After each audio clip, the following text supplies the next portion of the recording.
Hey, what's going on, everyone? It's your boy TeflonJohn coming to you courtesy of the I Am TeflonJohn brand and the Art of Reinvention talk show. And today we have a power pack show, and I know I always say power pack, but today's show I have the Apostle, Kelso Clark, and Jackie Clark. Glad to have you. Pleasure to be here. Glad to be here, sir. And we're going to be talking about marriage, and one of the, I think, the most popular topics in break rooms and the barbershop, the nail shops, and in churches. So why don't you go ahead and introduce yourself to the people? Well, of course, I'm Kelso, and this is my wonderful wife, Jackie. And we've been married for over 21 years this July, next month. Wow. And we're the founders of Shatterproof Marriage, and our goal and our desire is to help marriages who are on the brink of divorce, those who have had some trauma and some issues, and really gelling and coming together and operating in unity and oneness. And they've taken some hits most of the time people just want to faint and give up. But it is our desire and our vision to be able to help those individuals see that there is a ray of hope. And if we can teach you how to communicate, teach you how to be spiritually, build your faith in God towards one another in the marriage, then I believe you can succeed. So that's just our whole goal and our passion and our mission in life for marriage. Absolutely. Okay. So Jackie, why Shatterproof? I mean, that's to me. That's that can sum up. Look, we would probably tell our whole story, right? Indeed. Well, Shatterproof does kind of sum up what we've experienced and what we've been through, even in our own marriage. We've gone through some really hard times, and where God has allowed us to come back from those situations where divorce could have been an option. And that's one thing that really kept us together, is that we decided we would never name divorce. No matter how bad it got, we would never open our mouth and name divorce. So, and I don't mean to interject, but I just want to interject here with the never naming divorce. How you start will determine how well you finish. That's right. And so that's why we teach in premarital counseling. There are so many variables and dynamics to the marriage relationship. If you don't set the foundation, what you two agree on at the beginning, then you're really setting yourself up for failure. We've heard the statement that if you fail to plan, you've already planned to fail. And so our plan was, we will never name divorce, no matter how hard it gets. So I just wanted to interject That's so good. And we decided as well that we would not be married based on performance. No. Okay? We dwell with one another by faith. And that's our big thing. We love to tell people that we dwell in this marriage by faith. I'm not committed to you based on what you do and how well you do it. And if you come up to this, expectation, and have you checked off my list and this image that we have of one another. But we dwell by faith. I trust what you say, what you bring to the table. I believe in God being the cornerstone of the relationship.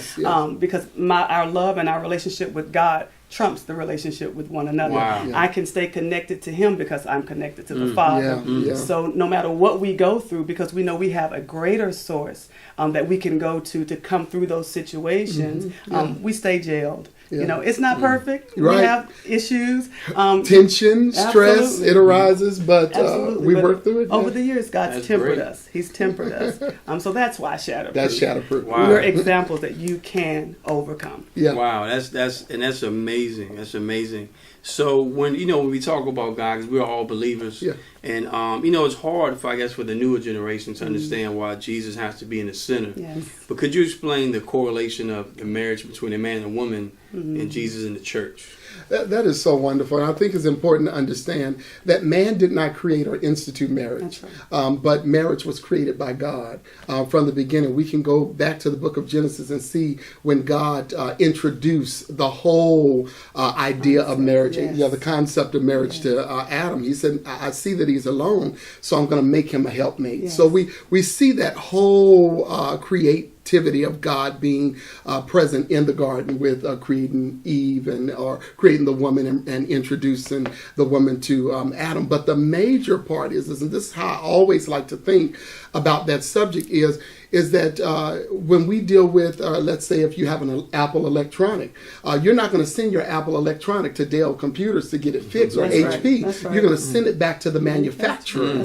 And so what we have to understand is that if God is the manufacturer or the creator, or He's the one that put marriage into motion, then why not go back to Him, make Him the center of it, and find out how did you intend marriage to really operate and function. We can't operate successfully in our marriage without the Creator, or without watch us reading the instructions and finding out, all of the different variables and dynamics of what benefits we can get out of the marriage. You'll never get that out there. You may accidentally tap into it, but we don't want to accidentally tap into anything, because sometimes that can take years. We want to be intentional, and so that's why God is so important. Putting Jesus in the relationship and making sure that He's number one. That gives you. I like to say it gives you the manual on how this thing is really supposed to work. Yeah, absolutely. And I think so many people don't get married because they want to be perfect at being a person. That's good. Right. Versus being perfect at the process. That's right. Continuing. You know what I mean? Right. So keep living, bro.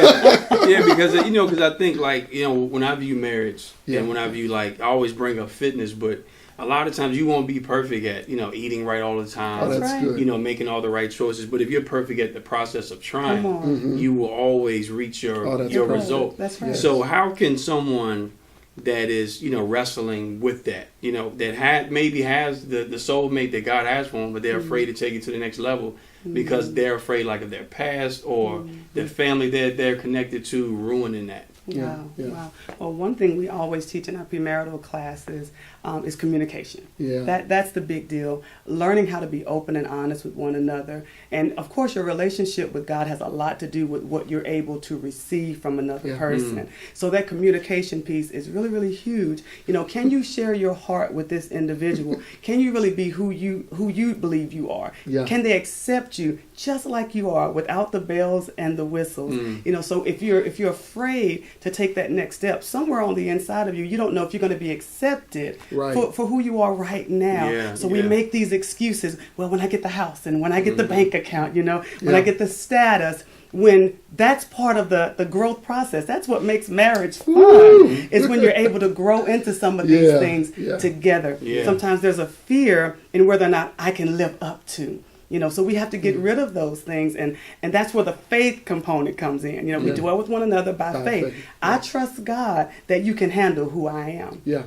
I trust God that I can handle who you are. You understand? And I'm not going to put you on this pedestal and not allow you to evolve and become who God has called you to be. So some of that fear is just in that facade that we have about who we have to be, that perfect husband, that perfect wife. We do selfies and stuff now. Everything is picture perfect. Marriage is not picture perfect, No, It's messy. It's a messy bed. Who's going to make up the bed? Who's going to vacuum the floor? Who's going to wash the clothes? There's a whole conglomeration of things there. But that faith component and that relationship with God is the binding agents. Yeah, because God can give you wisdom on how to deal with one another. Come on. That's right. And I believe that, being married and then being a child that was in part of a dysfunctional marriage, you kind of see where some people make their own choices, where they kind of, you can tell God was trying to show them or teach them something, but they make their own choices and they make a mess. And then I believe some people come into a marriage hurt. That's right. Like if you look at that doorway, it's only so wide. Come on. So when we had to bring these bags in, sometimes I had to bring them in one at a time. Yeah. Some people show up to the marriage with 10 duffel bags. Absolutely. Right. You know what I mean? And I think when you try to operate in a small room or a confined space with bags, you end up knocking things over. Come on. Someone tries to help, then they fall. Yeah. So how can someone empower their spouse who has been through troubled past? Because sometimes you may be married to, say, Mary or Stephen, but you're treating them like Joe and Sally. Come on. Absolutely. Come on. Absolutely. And I'll let you go into that a little bit, but I'll say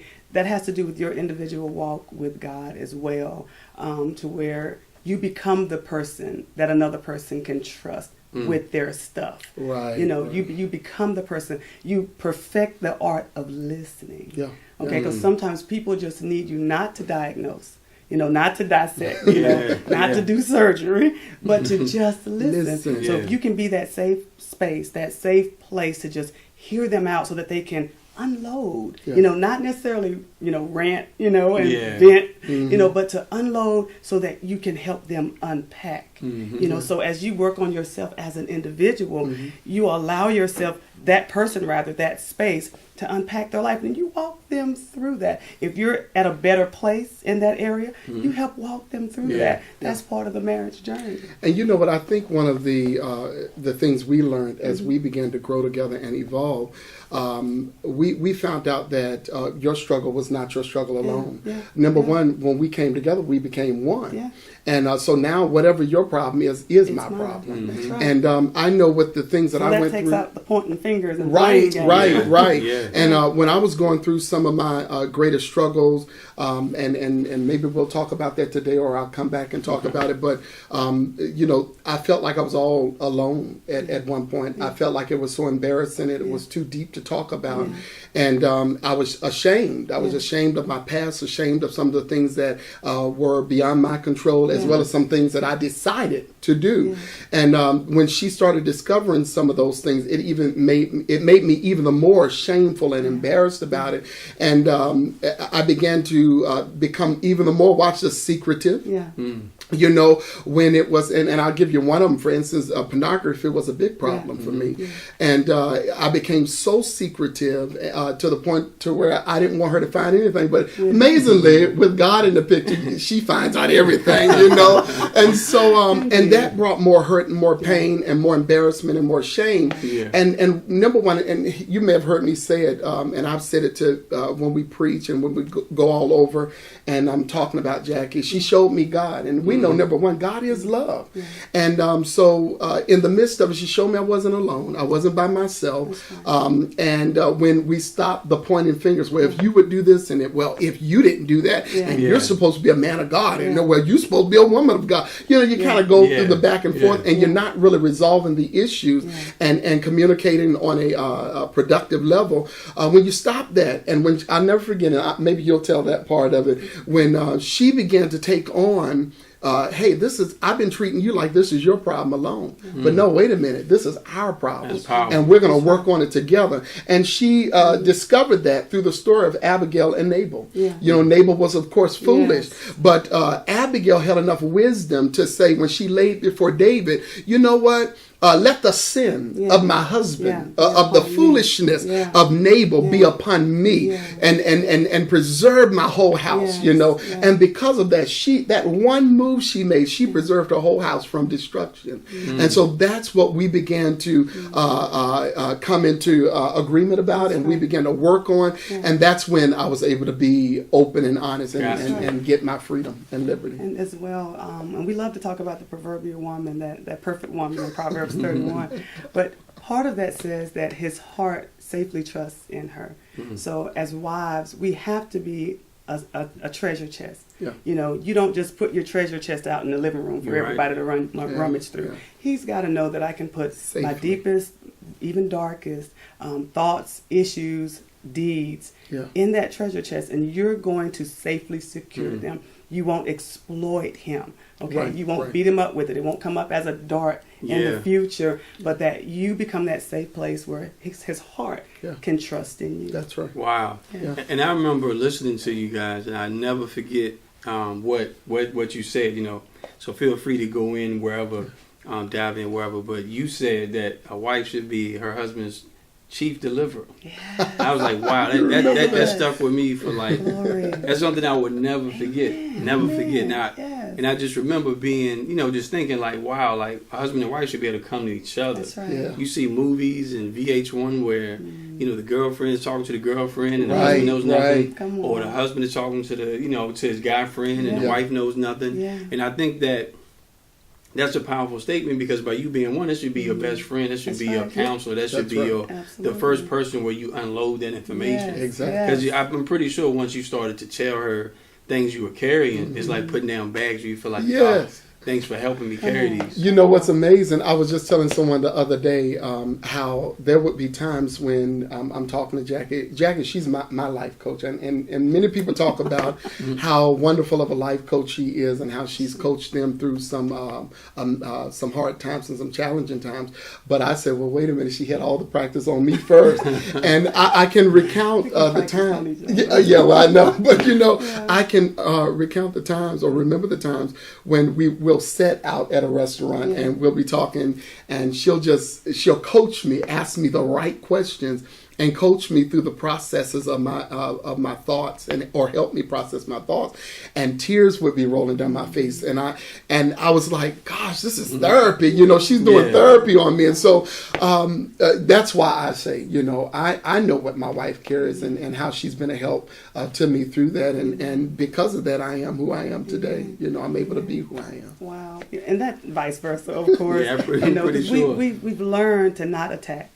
Yeah. We've learned to not attack. We had this little thing that we would do, that we would take a white napkin or whatever little towel, just a white something, and when we would feel that level of tension and attack, we would get our white little something and say, wait a minute, I'm not your enemy. We'd wave the little white flag, piece of paper or whatever, and we would have to remind each other, I'm not the enemy. You're not the enemy. So let's cut this. Let's stop this. Let's not attack one another. Let's assess what the real problem is so that we can get to the answer. Yeah. Wow. Yeah. And what I realize now, like being married, because I'll be married 10 years next month, is marriages are very rare. Good marriages are very rare. And like I said, it's not perfect, but good marriages are very rare. And you see where people do not respect marriages now. So you got people that are, I would say there's a fine line between being jealous and envious, and they may say, being jealous is something that I think they can one day obtain. I think if they're envious, they feel like they can never have it. So they'll come in, and the enemy will use them, and they'll slowly pull one away. That's so true. So what is your advice on keeping that circle tight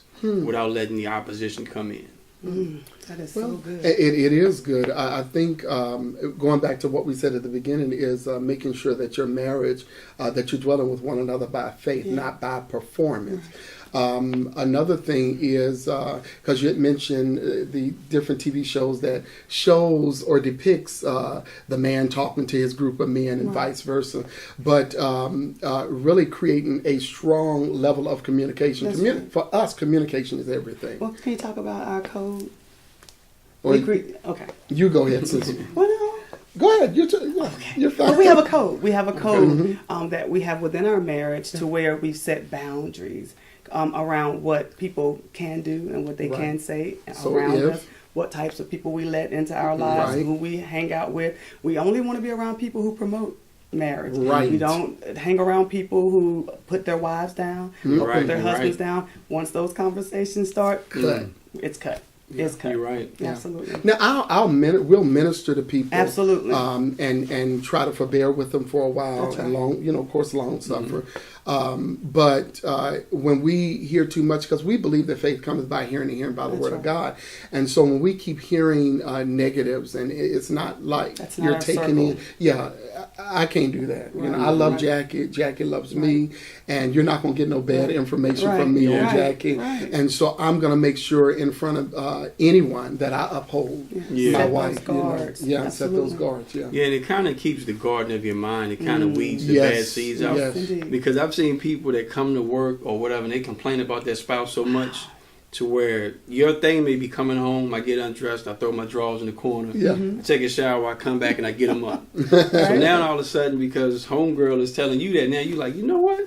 I'm tired of you putting your... And before you know it, they've infiltrated your marriage with that bad seed. That's right. The Bible says evil communication corrupts good manners. So we have to guard the gate of our ears when it comes to our marriage. And a lot of times when people are complaining, they're dropping seeds because they're looking for something else.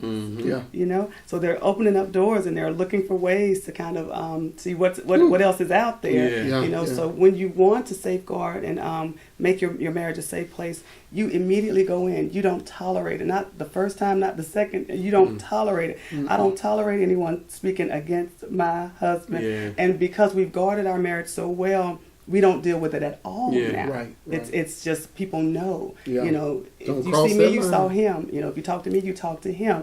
And that fusion has so happened. The Bible says the two become one. But, we walk that out, the journey of the marriage. But that's not, we think it happens on the day we get married. It happens spiritually. But we have to walk that thing out in the everyday.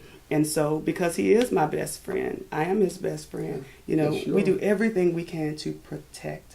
And that's through communicating who we are and what can and cannot happen.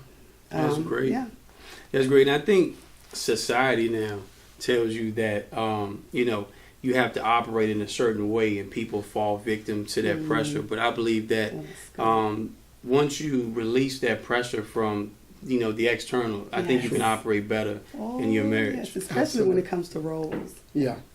Okay, so now we're talking about the effects of the external effects on marriage, and like I said, I believe that in society, it's just like they teach you to go to school, go to college, graduate, get a job, instead of go to school, go to college, graduate, become an entrepreneur. Right. And I think that with marriage is it's so many things that they're setting these standards. Yeah. And so many people, instead of focusing on the person that they're married with, they're focusing on all this other stuff to build their marriage. And what's funny is, like you said, we live in like that selfie age. Yeah. And to where people are so worried about how other people perceive their marriage, they're not worried about how their spouse, their partner, perceives the actual marriage. That's right. Because they could think, hey, y'all are doing good, but at home, hey man, we're not even sleeping in the same bed. Right. And it's crazy. So what is your take on that? Like, just how you got the perfect standard, then you got the couple that may be a perfect marriage to some, but because they don't feel like they have all these bells and whistles to go along with their marriage, that is affecting that. Okay, very good. I would say walk your journey. No marriage is like another. There are no two marriages that are alike. And if we settle that, then we kick out comparison. Yes. And we kick out competition. Yeah. You know, and that's where the phony, the fake comes in, the imagery comes in. And you lose the authenticity. Absolutely. You don't have authenticity amongst one another.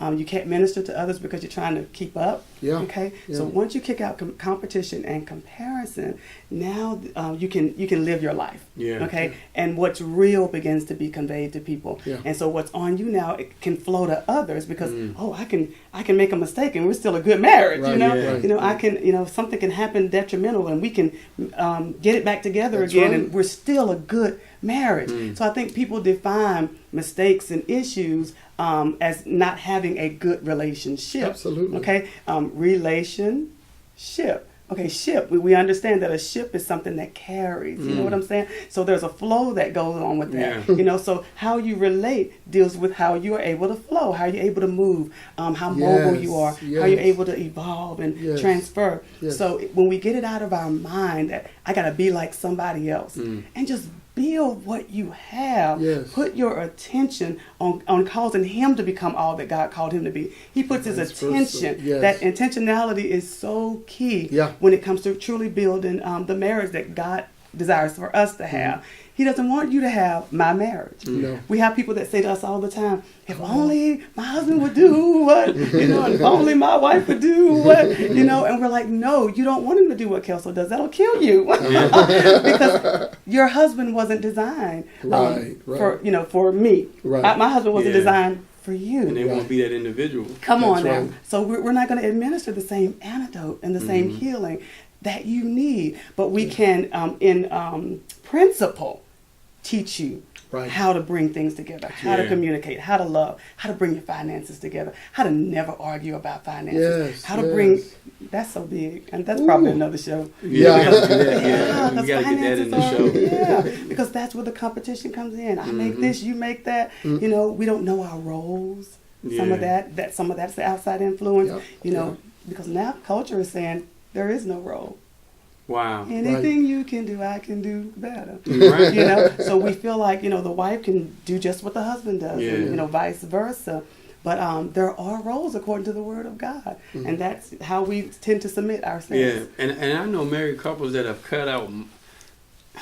cut income from coming into the house because this one is going to make more than that one. Exactly. Wow. That's pride. I mean, to me, that is crazy. Absolutely. That if this one can be elevated, if you are one, come on, that cash is flowing in the same household. Come on. But because you feel like you have that much pride, so that's not going to happen. That's right. But then you're praying to God for increasing finance. When we first got married, we I think I lost my job at the post office. Yeah. They did layoffs, and so I lost my job, and then I began to work for a temp agency for a while, and had a good paying job through the temp agency. But when we got married, I didn't have a solid place of employment, and for a while she was making all of the money, and or making, I think even for a while you make more money than I was, but never one time Did I feel less than a man? I knew who I was. I knew the type of person my parents had raised me to be. And but when we brought money into the house, it was our money. Always. We said, this is what, matter of fact, this was our statement. This is what we made this week. Yes. This is what we made this month. That's right. It wasn't this is what she made or what Right. she brought to the table. This is what I brought to the table. No, we looked at our bank account and we were able to say this is what we together made this week. That's right. And I think that is such an important piece. We never argued about money, finances.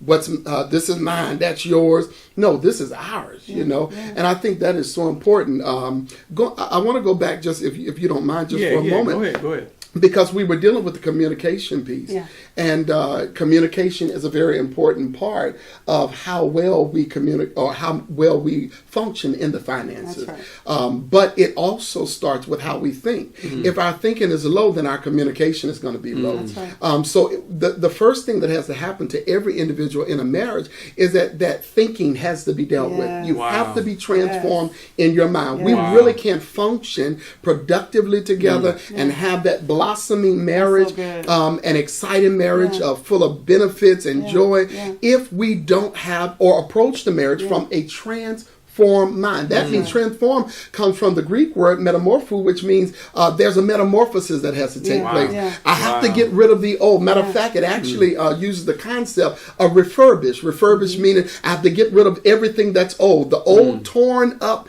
parts of my mentality. I think you were talking about that at the beginning when we were discussing this session or this segment that so many times people bring the baggage into their relationship. Well, that's really a tainted and destroyed and messed over traumatic mind, a mind that has went through a lot of trauma and it can't function properly. And until we go through the transformation period to where we're renewed by the spirit of our mind through the word of God, then we cannot really now positively and productively communicate, because everything you say out of your mouth, it came from your mind.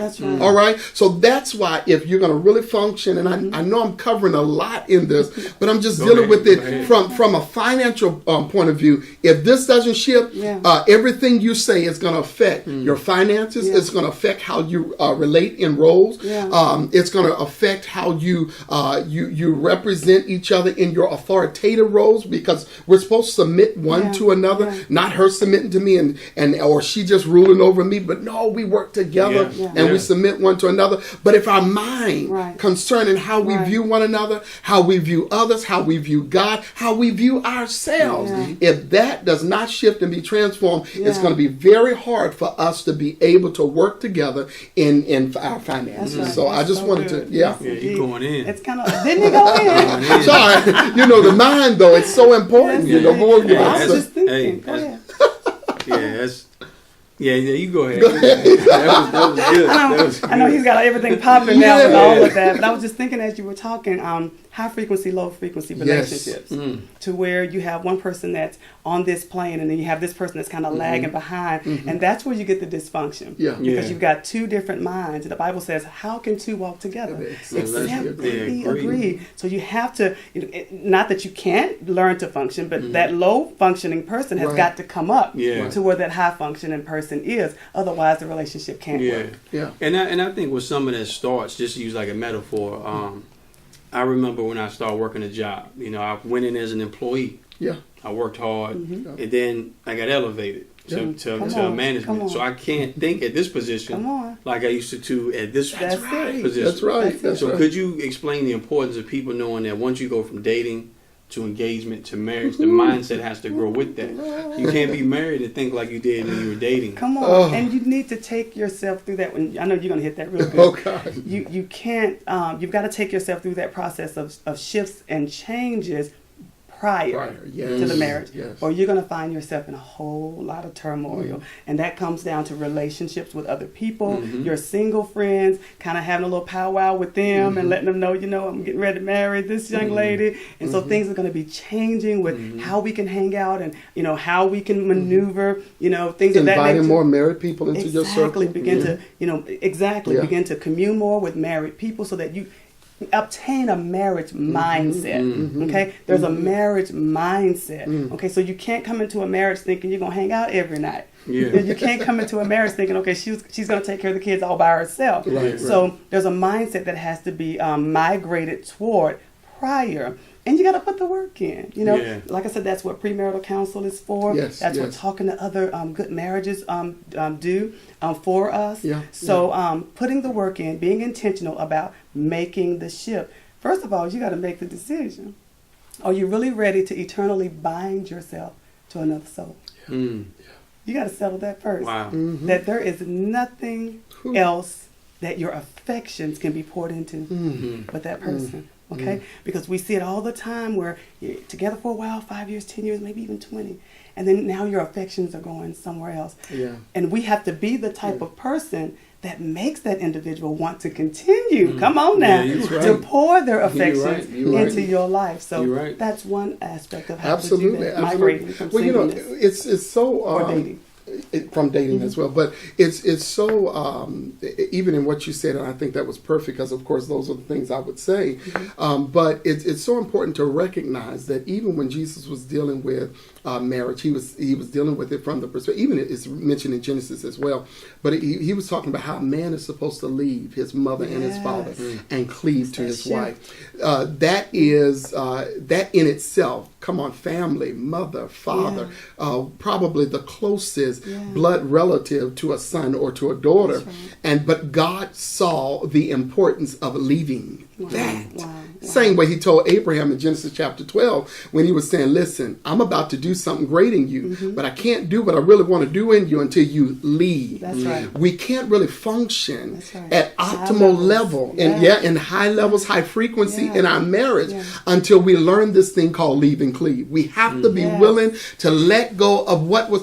Listen, parents were able to bring you to a certain point, but then after you get married, they have done their job. It is now time, and I know it's so much I want to say on that subject, but it's the same way in friendships, relationship, our peer relationship. They help develop us socially. They help develop our worldview, how we think about life, how we view our situations, our circumstances, how we respond, how we react, our charisma, our swag. We get that from the relationships we had before we got married, whatever it is, But my point in saying that is that they could only bring you up to a certain point. They're somewhat like what we call the scaffold. The scaffold is designed to, when the building is being built, the people have to be on the scaffold, but you don't keep the scaffold up after the building has been built. Now the building is ready for functioning. You've been prepared for this. You've been prepared for marriage. A lot of people don't realize they are already ready. But because they will not allow themselves, calm down, chill out, and stop this thing of being afraid of commitment, to one person. Commitment is beautiful. It is beautiful. And God anoints commitment. It doesn't get boring because you're committed, You got peace of mind. You got peace of mind, exactly.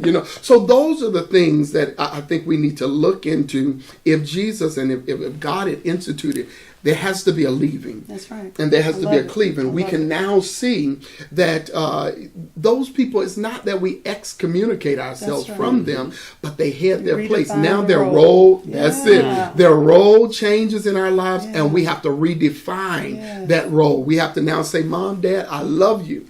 But now you take on a different role. I'm not just the little child that ate up all your food in the house, But now I'm the son that you raised. I'm the man that you raised me to be, and now it's time for me to go ahead and make my own life. And so those are things that I think we need to really understand if we're going to begin to move forward in marriage. Right. Okay. Yeah. And I know in marriage, like at times, you really realize the other person when things happen. And I remember my wife losing her mom. And that really brought us, closer.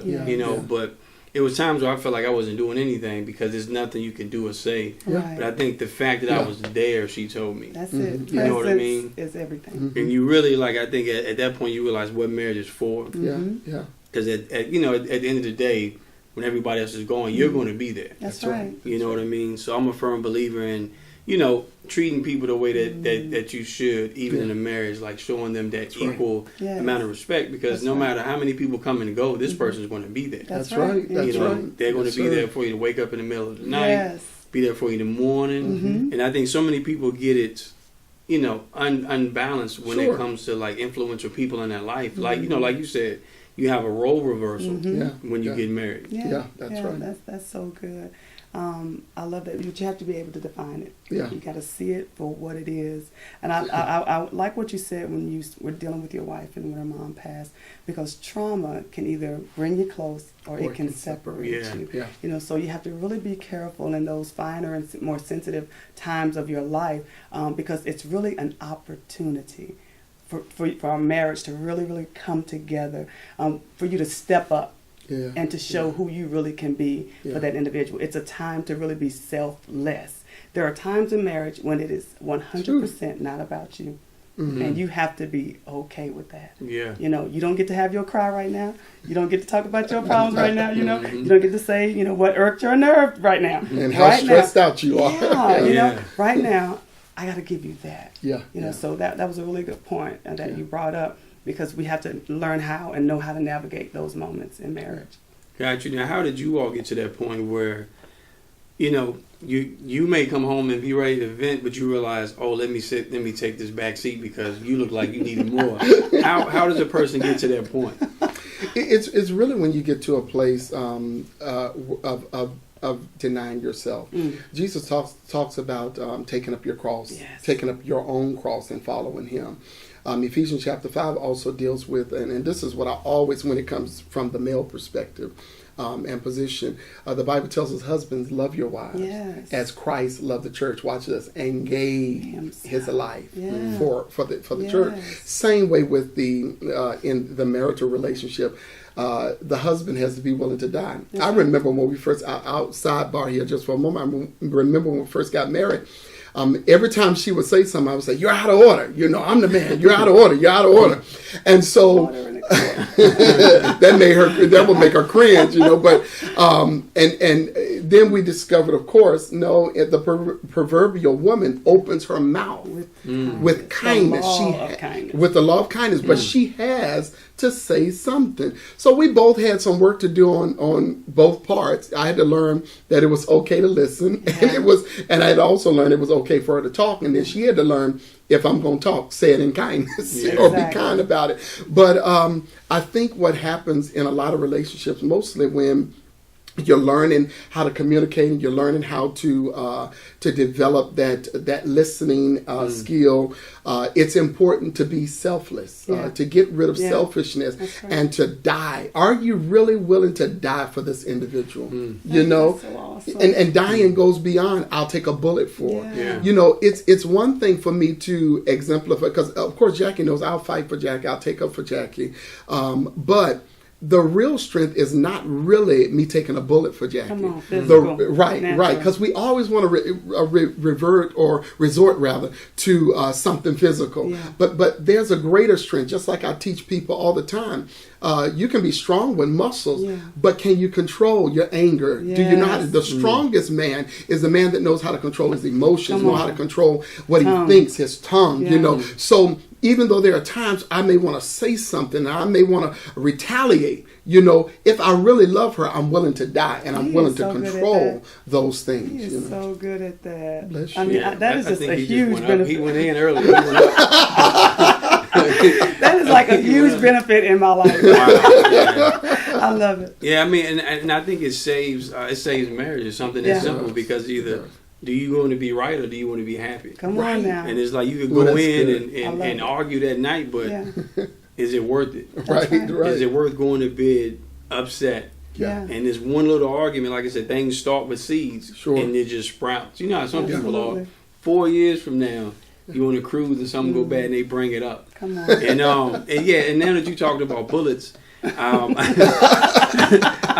just want you all to go into the importance of covering your marriage, not giving another person a loaded gun. And what I mean is, I think in marriages and relationships and as people, we all have guns that empty. Yeah. And then it's like hey, pastor, this is what I like to do in my spare time, and I'm loading it up. Or this is what me and my wife do. I load it up. Or this is what we know what she does to me. And then I give you this gun, so that at any given moment, they got you can use it against me. Now, how important is it to use discernment of know who to confide in, who to talk to, and who not to? Wow, that is so good. Yeah, praise the Lord. That is good. Covering your marriage is of utmost importance. And one thing that we always say is everyone is not anointed to hold your information. Yes. Everyone is not anointed to hold your information. Wow. So you want to know that you're in a covenant relationship with individuals that you share your heart's situations with. People who are skilled, people who are educated, mature. People who may even are bound by confidentiality as far as pouring your marital information into people such as counselors, coaches, your pastors. I wouldn't even say your BFF per se, because sometimes because they are your best friend, they can be biased, and you don't want to change their view of your spouse because you're telling too much. So you don't want to set yourself up for a future attack, like you said, loading that gun, because you don't know how long that relationship will last. You don't know what the enemy may try to do. And even with family, because then you at the cookout wondering. Come on. Because you at the table by yourself. Indeed. And it sets in, you must have been telling, Come on. But it goes back to the leave and cleave principle that he mentioned earlier. I had to hold a lot. I had to hold a lot. And she did. And it grew my relationship with God. It grew my prayer life because I refused to go run and tell mom. I refused to go tell sister. There were times I had to get in my car and just drive to an isolated place. And it was just tears for maybe an hour. God help me. Sometimes I couldn't even talk. Okay? God help me.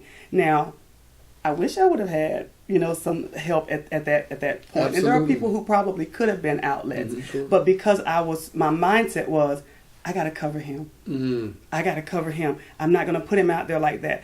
I know this is going to pass. As upset as I may be, hurt as I may be, I know this is going to pass. Why? Because I'm not leaving him. So if I'm not leaving him, there's no need.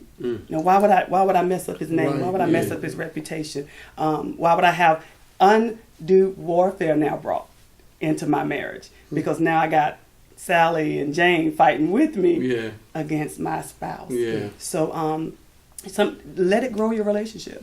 Let it grow your intimacy with God. Let it grow your prayer life. There are some things maybe you cannot hold. You have to go to someone, but make sure they're anointed and they're confidential individuals that when you walk out of that room, it's left with them. Right. So I think for men it's different. Like when I was raised single parent mom, I had my aunts around, my uncles work. So being raised around a lot of women, I think I learned how to talk. I think for men it's hard to get us to talk, but to know, okay, I told you this, and now you drop the ball. Now I can never tell you. It'd be even 10 times harder to get that person to communicate. Absolutely. Well, one of the things my mom told me right before I got married, and I always talk about it, tell the congregation about it, and that is, she would say to me, son, it doesn't. Number one, she said to me, son, it doesn't matter how angry she makes you.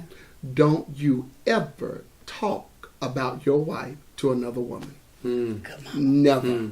And I've never done that. Anything that Jackie has done that has hurt me, I've talked about it. I just come to her and say, okay, this is what you did. Now, I wasn't, well, I guess I still am in some ways. I'm an internalizer. So I internalize a lot. I got to go fishing to get something. I know. And I had to learn how to really be able to communicate openly with her and tell her, okay, this is step by step. This is what bothered me. This is what you did. I'm not beating you up about it. We had to learn that too. That's a whole nother segment.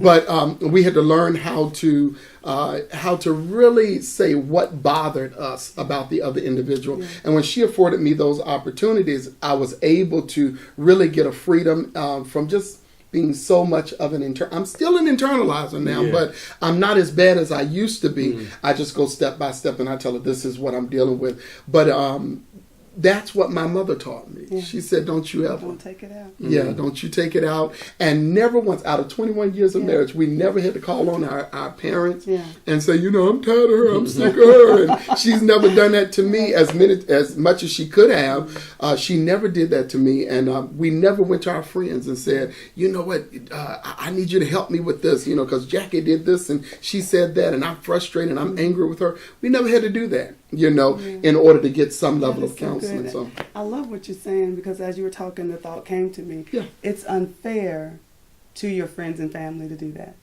Yeah. Especially when you know what your spouse is anointed to do in your family and for your friends. It's unfair to them to now change their vision of who that person is, because tomorrow you're going to still be with them. They're still anointed. They're still called by God.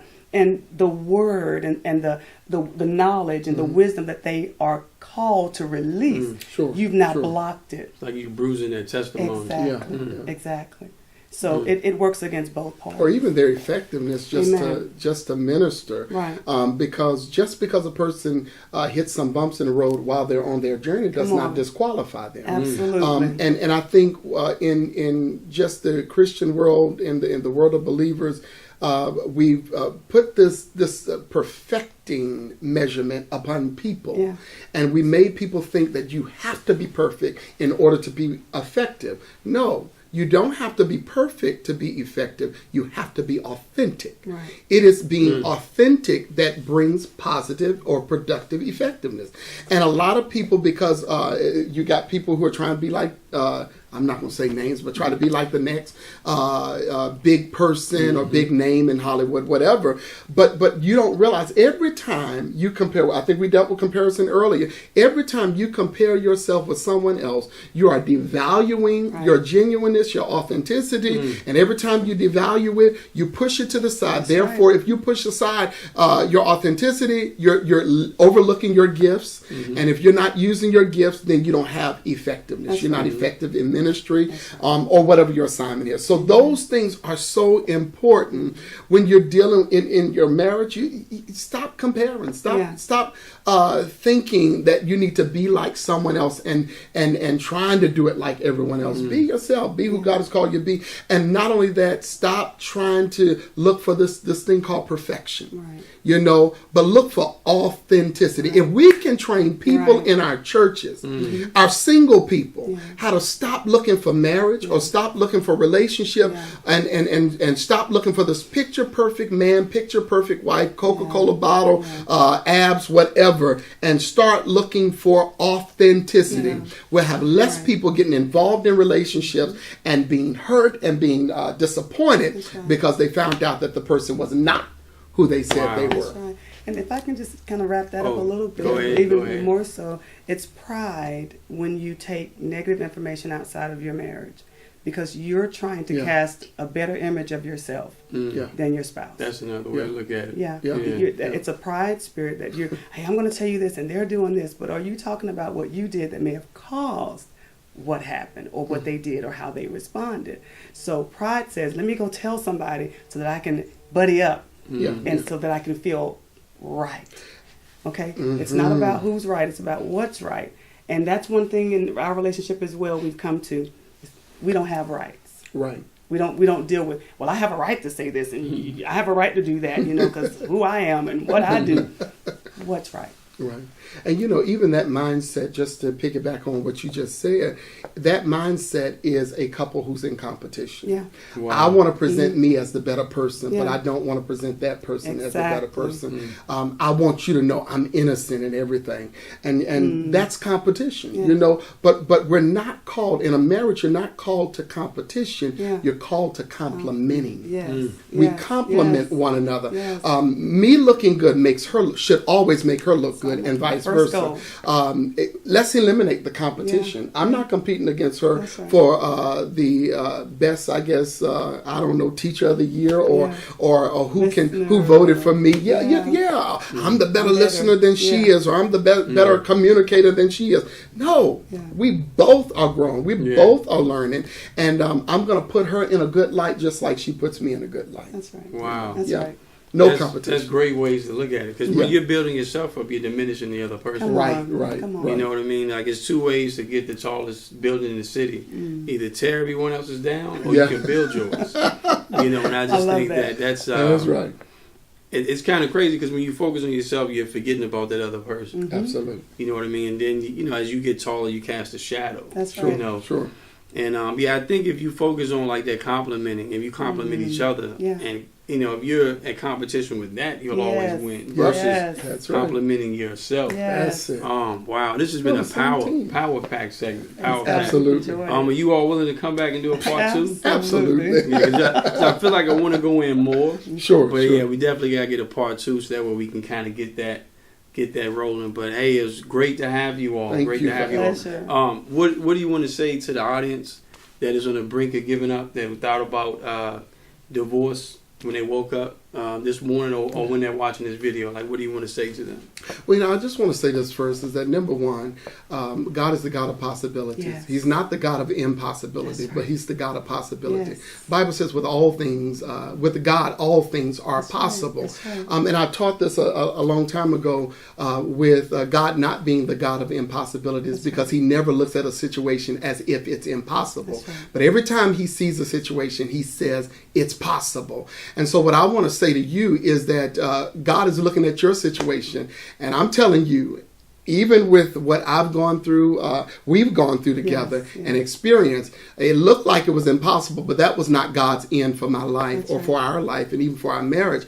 But it was possible to change. So I want to relay that to you today, is that it's possible to have a good marriage, to have a marriage that you can reap the benefits from, a super marriage. It's good for you, or rather it's possible for you to really experience the joy that marriage affords. And you can be in love. You can experience true, authentic love in your marriage. And that's what I want to say. It is possible. It was possible for us. It's possible for you. Right. And if I can throw a little something in there, anybody can change. Remember, anyone can change. Give them the opportunity to do so. That's part 2. Amen. Wow. Yeah, so we're definitely coming back with part 2. Like I said, if you notice how they operate, they work as a team. And like I said, and I hope that everything they said, I pray that you all take it in. Amen. Let it sink in. Let those positive seeds dive into the garden of your mind. And hopefully they'll grow, and we can save some marriages, and you can help other people. You can get this to whoever needs that, all right? And like I always say, one love, be blessed.